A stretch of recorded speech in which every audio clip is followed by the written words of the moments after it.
স্টান ভাই,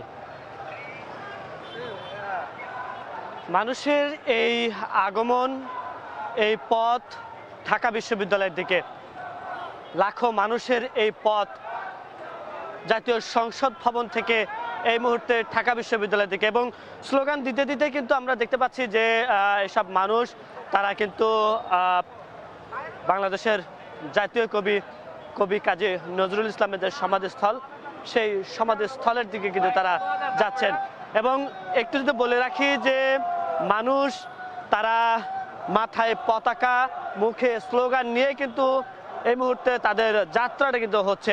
বলে রাখতে চাই যে এই যাত্রায় আসলে শুধুমাত্র যে রাজধানীবাসী একত্রিত হয়েছে তা নয়, এটি সারা দেশ থেকে আসা মানুষরা মূলত এখানে তারা এই একত্রিত হয়েছিলেন, এবং তাদের একটি কথা ছিল এই যে শরীফ ওসমান হাদীর যে মৃত্যু, তার যে শহীদ, এই শহীদের যে মর্যাদা, সেই শহীদের মর্যাদা থেকে তার যে রক্ত, সেই রক্ত তারা কিন্তু বৃথা যেতে দেবেন না। এবং সেই জায়গা থেকে তারা বলছেন যে এই যে ভারতীয় আধিপত্য বা বাংলাদেশের ঐক্য এবং বাংলাদেশের সার্বভৌমত্ব প্রশ্নে যেসব বিষয় আছে, সবগুলোকেই যেন তারা এখান থেকে কোনোভাবে ছাড় দিতে চাবেন না। এবং এইসব বিষয় নিয়ে মূলত তারা কিন্তু আজকে এই কেন্দ্রীয় অর্থাৎ জাতীয় সংসদের যে দক্ষিণ প্লাজা রয়েছে, সেই দক্ষিণ প্লাজায় কিন্তু তারা জমায়েত হয়েছিলেন। এবং তারা যেটি বলছেন যে এই যে শরীফ ওসমান হাদীকে যে গুলি করা হলো, সেই শুটাররা আজ কোথায় আছে, এখন পর্যন্ত প্রশাসনের পক্ষ থেকে অফিসিয়ালি তারা কিন্তু কোনো বক্তব্যই জানাননি। এবং সেই বিষয়ে কিন্তু শরীফ ওসমান হাদীর যে সংগঠন অর্থাৎ ইনকিলাব মঞ্চের যে সদস্য সচিব রয়েছেন, তিনি কিন্তু এই বিষয়ে কিন্তু জানিয়েছেন যে এটি কেন হচ্ছে, এবং এই বিষয়ে কিন্তু তারা কিন্তু প্রতিবাদ জানিয়েছেন, এবং তারা আশা প্রকাশ করেছেন যে দ্রুত সময়ের ভিতরে, এবং তারা আলটিমেটামও দিয়েছেন যে 24 ঘন্টার মধ্যে কিন্তু এই যে শুটার তারা আসলে কোথায় আছে, কি অবস্থায় আছে, সব বিষয় মিলে কিন্তু তারা জানতে চান। এবং তাকে যেখানে থাকুক না কেন তাকে দেশে এনে বা বিচারের যে আওতায়, সেই বিচারের আওতায় কিন্তু আনার যে দাবি, সেটি কিন্তু তিনি জানিয়েছেন। শুধুমাত্র তিনি এই দাবি জানাননি, এখানে আসা লাখো মুসল্লি, লাখো সাধারণ মানুষ, লাখো আন্দোলনকারীরা তারা কিন্তু এই দাবিগুলো কিন্তু তারা জানিয়েছেন। এবং সেই দাবি থেকে কিন্তু এই মুহূর্তে আসলে তারা শাহবাগের দিকে অগ্রসর হচ্ছেন, শাহবাগে তারা অবস্থান নেবেন, এবং শহীদ শরীফ ওসমান হাদীর যে সমাহিত করা হবে, সেই সমাহিত স্থলে তারা যাবেন, এবং সেখানে গিয়ে তারা তাদের যে অবস্থান, তাদের যে শেষ যে বিদায়, সেই বিদায়টি কিন্তু আসলে তারা জানাবেন। এখানে আমরা অনেককেই আসলে দেখতে পাচ্ছি, আমরা কয়েকজনের সাথে একটু কথা বলার চেষ্টা করব। একটু কথা বলবেন যে আপনারা কোথায় যাচ্ছেন, বা আমরা এখন শাহবাগে যাচ্ছি। শহীদ ওসমান হাদীকে যে যারা নির্মমভাবে হত্যা করেছে, তাদেরকে যেখানেই, এই দুনিয়ার যেখানেই থাকুক না কেন, ভারত থাকুক আর যেখানে থাকুক, তাদেরকে চিনিয়ে আনতে হবে সরকারকে, অন্তর্বর্তীকালীন সরকারকে উপর আমরা আস্থা রাখতেছি। আপনারা যেইভাবে হোক তাদেরকে ধরে আনবেন ইন্ডিয়া থেকে। একটু আরেকজনের সাথে কথা বলেছে, একটু আপনি বলবেন যে আসলে কেন এখানে চেয়েছিল একটা হাদিকে নিশ্চিহ্ন করে দিবে, কিন্তু আজকে এই জালেমদের দেখা উচিত। কত লক্ষ লক্ষ হাদি আজকে বলা হচ্ছে, হাদিরা কখনো মুছা যায় না, হাদিরা ঘরে ঘরে জন্মায়। বাংলাদেশের ইতিহাসে বাংলাদেশ যতদিন দিকে থাকবে, হাদিরা ততদিন পর্যন্ত লড়াই করে যাবে, হাদিরা শহীদ হবে, হাদিদের রক্ত লাল হবে, তবু এ বাংলার মাটিতে ইনসাফ প্রতিষ্ঠিত হবে ইনশাআল্লাহ। ভারত বা আধিপত্যরা ভাবছে এক হাদিরে মারা যাওয়ার পর আর হাদি হবে না, এক হাদি মারা যাওয়ার পর লক্ষ লক্ষ হাদি।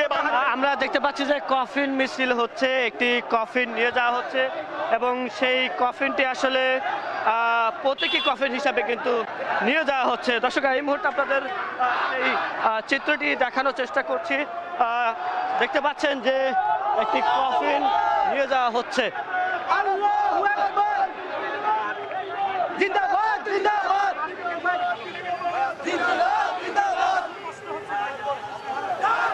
দর্শক, এই মুহূর্তে আপনাদের সরাসরি দেখানোর চেষ্টা করছি কালের কণ্ঠ ফেসবুক পেজের মাধ্যমে, এবং কেন্দ্রীয় মসজিদে অর্থাৎ ঢাকা বিশ্ববিদ্যালয়ের যে মসজিদ রয়েছে সেই মসজিদে আসলে পাশেই শরীফ ওসমান হাদিকে সমাহিত করা হবে এবং সেই জায়গা থেকে দেখতে পাচ্ছেন যে হাজার লাখো মানুষ তারা সেই ঢাকা বিশ্ববিদ্যালয় কেন্দ্রীয় মসজিদ অর্থাৎ শাহবাগ এলাকার দিকে তারা কিন্তু অগ্রসর হচ্ছেন। আমরা যেটি কিছুক্ষণ আগে জানার চেষ্টা করছিলাম যে এসব মানুষের যে আগমন, এই আগমন শরীফ ওসমান হাদির যে শহীদ হওয়া, সেই শহীদ হওয়ার অনুপ্রেরণা থেকেই আসলে তাদের এই এখানে আসা এবং তাকে তার যে রক্ত, সেই রক্তে বৃথা না দেওয়ার যে প্রতিশ্রুতি, সেই প্রতিশ্রুতির কথাই কিন্তু তারা বলছিলেন। এবং একটি বিষয় জানিয়ে রাখতে চাই যে যখন ঢাকা বিশ্ববিদ্যালয়ে নেওয়া হবে তার আগে যখন জানাজা হচ্ছিল, জানাজার আগ মুহূর্তে আসলে প্রধান উপদেষ্টা বক্তব্য রাখেন জাবের অর্থাৎ ইনকিলাব মঞ্চের নেতৃবৃন্দ। এরপরে আমরা দেখি যে তার ভাই, বড় ভাই, তিনিও বক্তব্য রাখেন এবং তাদের যে বক্তব্য এবং সেই বক্তব্যের মাধ্যমে আসলে দেশের যে সার্বভৌমত্ব, সেই সার্বভৌমত্বর বিষয়ে কিন্তু তারা বারবার কিন্তু বলেছেন। এই মুহূর্তে আপনাদের রাজধানীর ফার্মগেট এলাকা থেকে আপনাদের সরাসরি যুক্ত করেছি এবং দেখানোর চেষ্টা করছি লাখো মানুষের যে ঢল, লাখো মানুষের যে যাত্রা, শাহবাগের দিকে যে যাত্রা, সেই যাত্রার চিত্রটি আসলে আপনাদের দেখানোর চেষ্টা করছি। মাথায় জাতীয় পতাকা, মাথায় টুপি এবং হাতে জাতীয় পতাকা নিয়ে তারা দেশের সার্বভৌমত্বের যে একটি কণ্ঠ ছিল, সেই কণ্ঠকে বিদায় জানাতে এই মুহূর্তে তারা ঢাকা বিশ্ববিদ্যালয়ের যে কেন্দ্রীয় মসজিদ রয়েছে সেই মসজিদের দিকে কিন্তু তারা অগ্রসর হচ্ছেন। তারা স্লোগান দিচ্ছেন, হাদির রক্ত বৃথা যেতে পারে না, বৃথা যেতে দেব না, এমন স্লোগানের মধ্য দিয়ে আসলে এই যে যাত্রা, সেই যাত্রাটা কিন্তু তারা করছেন।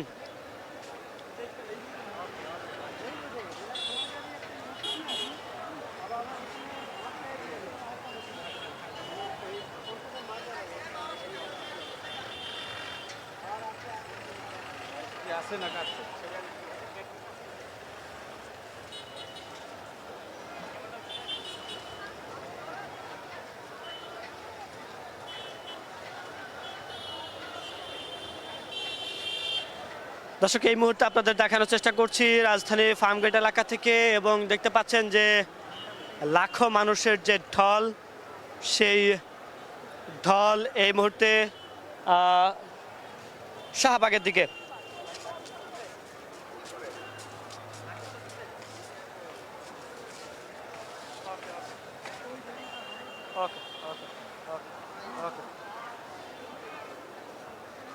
শহীদের রক্ত বৃথা যেতে দেব না, এমন সব স্লোগানের মধ্য দিয়েই মানুষের এই মুহূর্তে যাত্রা। একদিকে পথ একটি, শাহবাগ, এবং তারা যেটি বলছিলাম এর আগে যে তার যখন জানাজা অনুষ্ঠিত হয় তার আগে আমরা যেটি দেখতে পেয়েছিলাম যে প্রধান উপদেষ্টা ডক্টর মোহাম্মদ ইউনূস তিনি বক্তব্য রাখছিলেন এবং সেখানে বেশ কিছু বিষয় কিন্তু তিনি কথা বলেছেন। বিশেষত তিনি যেটি জানিয়েছেন যে এই যে হাদির যে রক্ত, সেই রক্তের বৃথা না যেতে দেওয়া এবং তার যে বিদায় বলা হচ্ছে সেই বিদায় নাই, তাকে অনুপ্রেরণা করে দেশের সার্বভৌমত্বের প্রশ্নে আপোষ না করার যে প্রতিশ্রুতি, সেই প্রতিশ্রুতি জানিয়েছেন প্রধান উপদেষ্টা এবং সেখানে বক্তব্য রেখেছেন তার ভাই এবং আবেগঘন এক পরিবেশ সেখানে আমরা কিন্তু দেখতে পেয়েছি। এবং তার ভাই যখন বক্তব্য দিচ্ছিলেন তখন তিনি বলছিলেন যে তার ভাই এদেশের জন্য, এদেশের মাটির জন্য, এদেশের সার্বভৌমত্বের জন্য লড়েছেন, কথা বলেছেন, বলিষ্ঠ কণ্ঠ উচ্চ স্বরে রেখেছেন এবং এরপরে তিনি যেটি জানিয়েছেন যে 5 আগস্টের আগ থেকেও তিনি এই যে দেশের যে সার্বভৌমত্ব, এই সার্বভৌমত্ব বিষয় কিন্তু তারা তার যে বলিষ্ঠ কণ্ঠ সেটা কিন্তু ছিল, এবং 5 আগস্টের পরেও সেই কণ্ঠ বরাবরের মতোই উচ্চ স্বরে ছিল, এবং সেই উচ্চ স্বরের সহ্য না হয়ে এক পক্ষ তাকে ঘায়েল করার চেষ্টা করেছিল, এবং সেই ঘায়েল আসলে কতটুকু সফল হয়েছে সেটি এখন প্রশ্ন। এক হাদি গেছে, হাজারো হাদি, লক্ষ হাদি তারা এই মাটিতে জন্ম নিয়েছে, এমনটি কিন্তু বলা হচ্ছে।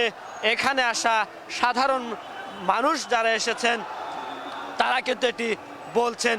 বাংলাদেশের ইতিহাসে যে যতগুলো জানাজা অনুষ্ঠিত হয়েছে সেই জানাজায় এটি একটি সাক্ষী হবে, সেটি আসলে এখানে যারা এসেছেন তারা আসলে সেটি বলছেন। এবং একটি বিষয় যদি আপনাদের দেখানোর চেষ্টা করি, এই মুহূর্তে কারওয়ান বাজার, শাহবাগ, বাংলা মোটর, ফার্মগেট পুরো এলাকা কিন্তু যানজটে অবস্থায় রয়েছে। মানুষের যে পথ, সে পথ কিন্তু স্থবির হয়েছে। একটু দেখাতে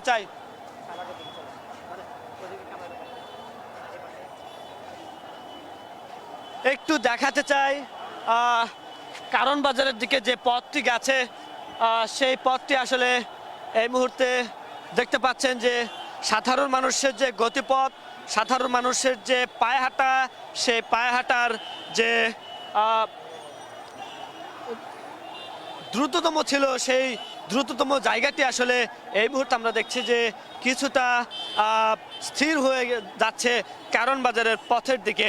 এবং একটু যদি দেখানোর চেষ্টা করি, সেই জায়গাতে আসলে মানুষ এই মুহূর্তে স্থবির হয়ে গেছে, কেননা মানুষের যে যাত্রা সেটি আসলে এতটাই পথ হয়েছে, এত মানুষ হয়েছে, যেখানে কিনা মানুষ এখন শাহবাগের পথে আসলে আটকে গিয়েছে। অর্থাৎ যেটি বলার চেষ্টা করছিলাম যে পুরো রাস্তা এই মুহূর্তে কানায় কানায় পরিপূর্ণ। ঢাকা বিশ্ববিদ্যালয় থেকে শুরু করে সংসদ ভবনের যে রাস্তা, পুরো রাস্তায় কিন্তু এই মুহূর্তে মানুষ আর মানুষ। যে মানুষ ছিল সংসদ ভবনের দক্ষিণ প্লাজায়, সেই মানুষ তিল ধরার ঠাঁই ছিল না সেখানে। শেষ পর্যন্ত সেই মানুষগুলো দাঁড়িয়েছিল মানিক মিয়া এভিনিউয়ের পুরো পথ, এবং মানিক মিয়া এভিনিউয়ের পাশাপাশি আশপাশের যে পথটি ছিল সেই পথ থেকে মানুষ শরীফ ওসমান হাদির যে জানাজা, সেই জানাজা আসলে অংশগ্রহণ করেছিল। এবং আবারও যদি বলে রাখি যে তার জানাজায় অংশ নিতে আমরা দেখতে পাচ্ছি যে মানুষের হাতে যে বাংলাদেশের যে পতাকা, মানুষের মাথায় যে বাংলাদেশের পতাকা, মানুষের মাথায় টুপি পরিধান করে এই যে সংসদ ভবনের দিকে যে আগমন, সেই আগমনটি আমরা কিন্তু দেখেছি। এবং এখন সেই একই অবস্থায় তারা শাহবাগের দিকে অগ্রসর হচ্ছে। বলে রাখতে চাই, শরীফ ওসমান হাদি গত 12ই ডিসেম্বর নির্বাচনে প্রচারণা করতে পল্টনের বক্স কালভার্ট রোডে গিয়েছিলেন, এবং নির্বাচনে প্রচারণা করে তিনি যখন অটোতে চড়ে, অর্থাৎ ইজি বাইকে বা রিক্সায় চড়ে তিনি যখন অন্যত্র যাচ্ছিলেন, ঠিক তখনই পাশ থেকে এক মোটরসাইকেল আরোহী সহ মোটরসাইকেল ড্রাইভার, অর্থাৎ টোটাল 2 জন সেই মোটরসাইকেলে এসে তার মাথা বরাবর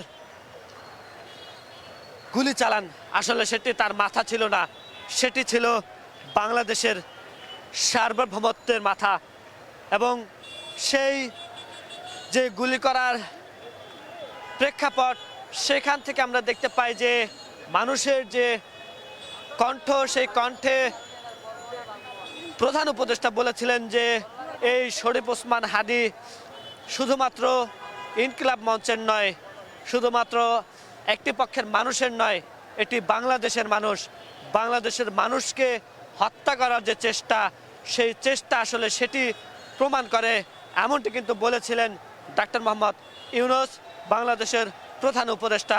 এবং যেটা বলছিলাম যে তাকে যখন গুলি করা হয় তখন তাকে তার যারা সহযোদ্ধারা ছিলেন তাকে উদ্ধার করে বাংলাদেশ মেডিকেল অর্থাৎ ঢাকা মেডিকেল কলেজে হাসপাতাল যেটি রয়েছে সেখানে তাকে ভর্তি করা হয়।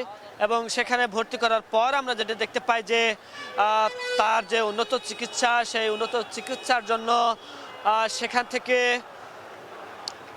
বসুন্ধরাস্থ এভারকেয়ার হাসপাতালে আসলে নেওয়া হয়। এবং সেই এভারকেয়ার হাসপাতাল থেকে আসলে পরিবারের যে সিদ্ধান্ত, তারা জানান যে তার উন্নত চিকিৎসার জন্য সিঙ্গাপুরে নিয়ে যাওয়া হবে। এবং সব সিদ্ধান্ত আসলে পরিবারের সাথে কথা বলে অন্তর্বর্তীকালীন সরকারের প্রধান উপদেষ্টা একেবারে পুরো বিষয়টি কিন্তু তত্ত্বাবধান করেছেন। এবং তার তত্ত্বাবধানে প্রথমে এভারকেয়ার হাসপাতালে নেওয়া হয় এবং এরপরে সেখান থেকে আমরা দেখতে পাই যে সিঙ্গাপুরে জেনারেল হাসপাতাল যেটি সেখানে নেওয়া হয়। এবং এরপরে যেটি দেখতে পাই যে সেখানে আসলে গতকাল রাতে অর্থাৎ গতকাল রাতে রাত 10টার পরবর্তী সময় আসলে তিনি তার জীবনের যে শেষ নিঃশ্বাস, সেই শেষ নিঃশ্বাসটি ত্যাগ করেন। এবং এই খবরটি যখন সামাজিক যোগাযোগ মাধ্যমে ছড়িয়ে পড়ে তখন সারা দেশের মানুষ ক্ষুব্ধ হয়ে পড়েন। এবং সেই ক্ষুব্ধের জায়গা থেকে আমরা দেখতে পাই যে শাহবাগ, কারণ বাজার থেকে শুরু করে বিভিন্ন এলাকাতে কিন্তু তারা অবরোধ করেন, সেখানে স্লোগান ধরেন। এই যে শরীফ ওসমান হাদী, তার যে মৃত্যু, সেটির যে বিচার, সেই বিচার দাবি করেন। এবং তারা সেই খুনিরা যেখানে থাকুক না কেন তাদেরকে যেন এই দেশে এনে তাদের যে বিচার, সেই বিচার যেন দ্রুত সময়ের ভিতরে করা হয়, সেই দাবিগুলো কিন্তু তৎক্ষণাৎ জানানো হচ্ছিল। এবং এর আগেও কিন্তু এইসব দাবি নিয়ে আমরা দেখতে পেয়েছিলাম যে ভারতীয় যে হাই কমিশন, সেই হাই কমিশন বরাবর কিন্তু একটি মার্চ করা হয়েছে, সেটি জুলাই মঞ্চের পক্ষ থেকে। এবং সেটি বলছিলাম যে তার যে বিচারের দাবি, সেই বিচারের দাবিতে গতকাল রাতে সারা রাত কিন্তু সেখানে যে আন্দোলন, সেই আন্দোলন কিন্তু তারা চালিয়ে গেছেন। এবং সেখানে আমরা দেখতে পেয়েছি যে শাহবাগ এলাকায় তারা অবরোধ করেছিলেন এবং এক পর্যায়ে তারা আমরা যেখানে দাঁড়িয়ে রয়েছি তার পাশেই ডেইলি স্টারের অফিস, সেই অফিসে আক্রমণ করা হয়। এবং প্রথম আলোর যে অফিস, সেখানে বিক্ষুব্ধ মানুষ তারা সেখানে আক্রমণ করেন। এবং এছাড়া বিভিন্ন এলাকাতে কিন্তু এইসব যে প্রতিবাদ, সেই প্রতিবাদ কিন্তু তারা জানিয়েছেন। দর্শক, এই মুহূর্তে আপনাদের রাজধানীর ফার্মগেট এলাকা থেকে আপনাদের সরাসরি যুক্ত করেছি। একটা বিষয় একটু জানিয়ে রাখতে চাই যে এখানে যারা রয়েছেন, এখানে মানুষ যারা রয়েছেন, এক পাশ ধরে তারা আসলে এগোচ্ছিলেন, কিন্তু পথ যখন স্থির হতে চলছে ঠিক তখনই কিন্তু তারা অন্য পথ অর্থাৎ পরবর্তী যে সাইডটি রয়েছে সেই পথটি কিন্তু ধরে কিন্তু তারা দ্রুততম সময়ের ভিতরে তারা শাহবাগে পৌঁছাতে চায় এবং সেখানে কিন্তু তারা যাওয়ার যে চেষ্টা সেটি কিন্তু তারা করছেন। এবং বিপরীত পথে কিন্তু আমরা দেখতে পাচ্ছি যে রাজধানীর যে গাড়িগুলো রয়েছে অর্থাৎ এ পথে যারা চলাচল করেন নিয়মিত এবং নানা প্রয়োজনে যারা এ পথ চলাচল করেন, সে পথটি আসলে এই মুহূর্তে কিছুটা স্থবির হয়ে রয়েছে। এবং শুধুমাত্র এই পথ নয়, পুরো রাজধানী কিন্তু আজ স্থবির হয়ে পড়েছে, কেননা বাংলাদেশের যে সার্বভৌমত্বের যে কণ্ঠ, সেই কণ্ঠ আসলে স্থবিরতা দেখিয়েছে এবং সেই কণ্ঠ আজ চিরতরে বিদায় নেবে। এবং সেই জায়গা থেকে আমরা দেখতে পাচ্ছি যে সাধারণ মানুষের পাশাপাশি এখানে যারা রয়েছেন তারাও কিন্তু এখানে আমরা দেখছিলাম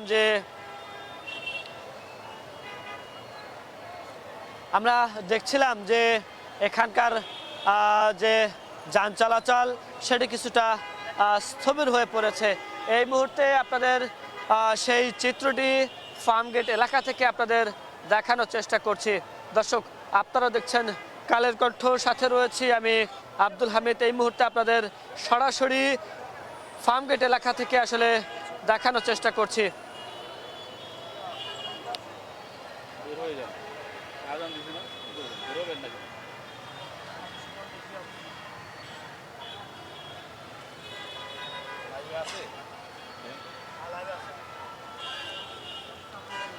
এই মুহূর্তে আপনাদের দেখানোর চেষ্টা করছি কালের কণ্ঠ ফেসবুক পেজের মাধ্যমে।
এই জনতার স্রোত শাহবাগের দিকে যাচ্ছে। ওসমান হাদির যে দাফন, এরপর তাদের যে নির্দেশনা দেওয়া হয়েছে, যে জানা যায় যারা জড়ো হয়েছেন সবাইকে যে নির্দেশনা দেওয়া হয়েছে তারা যাতে শাহবাগমুখী হয়, শাহবাগে গিয়ে জড়ো হয়, সেই জন্য কিন্তু সবাই শাহবাগের দিকেই রওনা দিয়েছেন। আপনারা দেখছেন ফার্মগেটের যে চিত্র রয়েছে, আমরা কিন্তু দেখাচ্ছি কালের কণ্ঠে সরাসরি যুক্ত আছেন। আপনারা দেখছেন যারা যুক্ত আছেন কালের কণ্ঠের সাথে, এই মুহূর্তে আপনারা দেখছেন ফার্মগেটের যে চিত্র রয়েছে, জানা যায় যারা অংশ নিয়েছেন তারা সবাই শাহবাগের দিকে জড়ো হচ্ছেন। শহীদ শরীফ ওসমান বিন হাদির দাফন সম্পন্ন হয়েছে, এরপর যে নির্দেশনা, সেই নির্দেশনার পরই হচ্ছে জানা যায় যারা এসেছেন সবাই কিন্তু শাহবাগের দিকে রওনা হয়েছে, সেখানেই জড়ো হবেন। ইনকিলাব মঞ্চ থেকে তাদেরকে এই নির্দেশনা দেওয়া হয়েছে। দর্শক, আপনারা দেখছেন কালের কণ্ঠ, সরাসরি আমরা যুক্ত আছি। আপনাদেরকে জানাতে চাই শহীদ ওসমান হাদির যে সম্পর্কে আরও কিছু যদি বলি, সেটি হচ্ছে তার সম্পর্কে যদি বলি, জ্ঞান দেব জান দেব জুলাই দেব না, এমন স্লোগানে প্রতিজ্ঞা নিয়েছিলেন শরীফ ওসমান হাদি। জুলাইকে বাঁচিয়ে রাখতে অভ্যুত্থানের পর তৈরি করেন ইনকিলাব মঞ্চ নামের একটি প্ল্যাটফর্ম। আওয়ামী লীগ নিষিদ্ধ থেকে নিয়ে সংস্কার, বিচার ও ভারতীয় আগ্রাসন, জুলাই তৈরি কোনো আকাঙ্ক্ষাতেই ছাড় দেননি তিনি। বিনিময় জীবনটাই শেষ দিতে হলো এই বিপ্লবী তরুণকে। তার এই জানাজায় আজকে জনতার ঢল নেমেছে। আপনারা দেখেছেন জানাজাতে যে অংশ নিয়েছেন, ঢাকার রাজধানীর বিভিন্ন প্রান্ত থেকে মানুষ এসেছেন এবং দেশের বিভিন্ন জায়গা থেকেও মানুষ এসেছেন। জাতীয় সংসদ ভবনের যে দক্ষিণ প্লাজা, সেখানে হচ্ছে জানাজা সম্পন্ন হয়েছে। চারপাশ হচ্ছে লোকে লোকারণ্য আপনারা দেখছেন। সেখান থেকেই কিন্তু যে মানুষজন যারা অংশ নিয়েছেন তার জানা যায় সবাই কিন্তু শাহবাগের দিকে যাচ্ছেন, সেখানেই জড়ো হচ্ছেন। বর্তমানে আপনারা দেখছেন যে মানুষের স্রোত রয়েছে, কালের কণ্ঠে আপনারা দেখতে পাচ্ছেন মানুষের যে স্রোত রয়েছে সেই স্রোতেই কিন্তু জানান দিচ্ছে যে এত মানুষ জড়ো হয়েছেন শহীদ শরীফ ওসমান বিন হাদির জানাজায়। তারা এখন ইনকলাব মঞ্চের যে আহ্বান সেই আহ্বানে কিন্তু শাহবাগে গিয়ে জড়ো হবেন। সেখান থেকে হয়তো কোনো নির্দেশনা দেয়া হবে। দর্শক আপনাদেরকে জানাতে চাই শহীদ ওসমান শরীফ ওসমান বিন হাদি তার সম্পর্কে আরও বিস্তারিত। তিনি মূলত হচ্ছে ফ্যাসিবাদ বিরোধী লড়াই যে আছে সেই লড়াই কিন্তু তার আজকে যে এই যে মৃত্যু হয়েছে এবং জানাজায় জানাজা শেষ হয়েছে, শেষ পর্যন্ত দাফনও সম্পন্ন হয়েছে। আপনারা জানেন বিদ্রোহী কবি কাজী নজরুল ইসলাম তারই পাশে হচ্ছে শহীদ শরীফ ওসমান বিন হাদির মরদেহ দাফন সম্পন্ন করা হয়েছে। সেখান থেকে কিন্তু শাহবাগে তাদের যে নির্দেশনা আছে সেই নির্দেশনা অনুযায়ী তাদেরকে জানানো হয়েছে যে শাহবাগে যেন জড়ো হন। সেই জায়গা থেকে আপনারা দেখছেন কালের কণ্ঠের বর্তমান অবস্থা যে আসলে জনতার যে স্রোত সেদিকেই যাচ্ছে, শাহবাগের দিকেই আপনারা দেখতে পাচ্ছেন। এই বর্তমানে হচ্ছে ফার্মগেট অতিক্রম করে তারা এখন শাহবাগের দিকেই যাচ্ছেন, জনতার স্রোত কিন্তু সেদিকেই এগোচ্ছে। দর্শক আপনাদেরকে যদি আরও জানাতে চাই সেটি হচ্ছে সবাই যখন মৃত্যুকে ভয় পায় তখন হাসতে হাসতেই আল্লাহর কাছে পৌঁছাতে চেয়েছেন হাদি।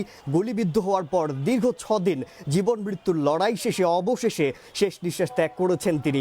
ওসমান হাদির জন্ম ঝালকাঠির নলছিটিতে, তার বাবা মাদ্রাসার শিক্ষক, তিনিও ঝালকাঠির নেসারাবাদ কামিল মাদ্রাসা থেকেই পড়াশোনা করেছেন। তার সম্পর্কে যদি আরও বলি যে বিপ্লবী তরুণ, তার যে পেছনে ফেলে আসা যে গল্প সেই গল্পের বিষয়গুলো যদি আপনাদেরকে জানাতে চাই তাহলে আপনারা অবশ্যই চমকে যাবেন যে এই তরুণের এত অর্জন।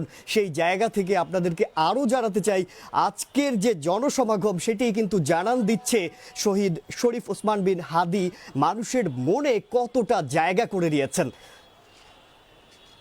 দর্শক আরও যদি বলি তিনি হচ্ছে ঝালকাঠির যে নেসারাবাদ কামিল মাদ্রাসা থেকে সেখানেই পড়াশোনা করেন। পরে 2010-11 শিক্ষাবর্ষে ঢাকা বিশ্ববিদ্যালয়ে ভর্তি হয়েছে। সবশেষ ইউনিভার্সিটি অব স্কলার্স নামে একটি বেসরকারি বিশ্ববিদ্যালয়ে তিনি শিক্ষকতাও করেছেন। দর্শক আপনারা দেখছেন জনতার স্রোত। যদি বলি এই জনতার স্রোত শাহবাগে গিয়েই থামবে। ইনকলাব মঞ্চ থেকে যে নির্দেশনা দেওয়া হয়েছে সেই নির্দেশনা অনুযায়ী জানাজার পরপর কিন্তু যারা এসেছেন, যারা জানাজায় অংশ নিয়েছেন সবাই কিন্তু শাহবাগে জড়ো হবেন। হয়তো সেখান থেকে কোনো ঘোষণা আসতে পারে, এমনটা হতে পারে। সেজন্যই হয়তো তারা সবাই সেখানে জড়ো হচ্ছেন শাহবাগে।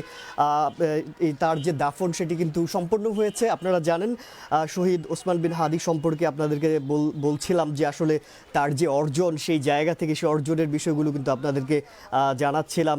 তিনি 2010-11 শিক্ষাবর্ষে ঢাকা বিশ্ববিদ্যালয়ে ভর্তি হয়েছিলেন, সেখান থেকে পড়াশোনা শেষ করেছেন।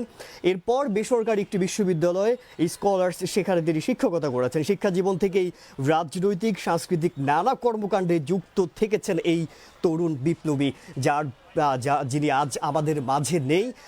সেটি আপনারা দেখছেন, তার জন্য জনতার স্রোত নেমে এসেছে রাজধানীতে এবং এই স্রোত কিন্তু এগিয়ে যাচ্ছে। আপনারা দেখছেন এই স্রোত এগিয়ে যাচ্ছে।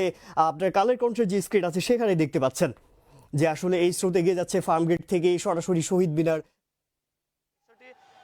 সেটিকে ঘিরে মানুষের যে পথ, সংসদ ভবন থেকে যে শাহবাগের দিকে যে পথ, সেই পথটি আসলে আপনাদের দেখানোর চেষ্টা করছিলাম। আমাদের আরেক সহকর্মী রয়েছে শাহবাগে এবং সেখান থেকে আবার যুক্ত হবে এবং এই মুহূর্তে আসলে এখান থেকে আমি বিদায় নিচ্ছি। আমাদের আরেক সহকর্মী রয়েছে শাহবাগ এলাকায়।